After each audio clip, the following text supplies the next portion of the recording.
বাড়ি পায়রাগুলো দেখালাম, লফট দেখালাম। এই যে লফট, কিছু ভেতরে বাচ্চা পায়রা আছে, বাচ্চা তুলেছে, ভালো ভালো বাচ্চা। খাড়ান থেকে বোঝা যাচ্ছে বাচ্চাগুলো স্ট্যান্ডিং কি আছে।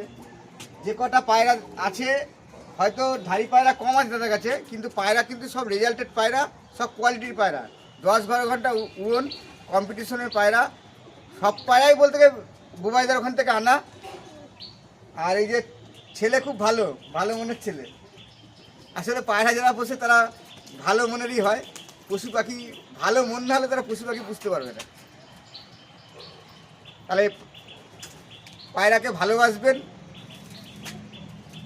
সবার আগে সুস্থ থাকবেন। নিজেরা সুস্থ না থাকলে পায়রাকে ভালোবাসতে পারবেন, যত্ন করতে পারবেন না।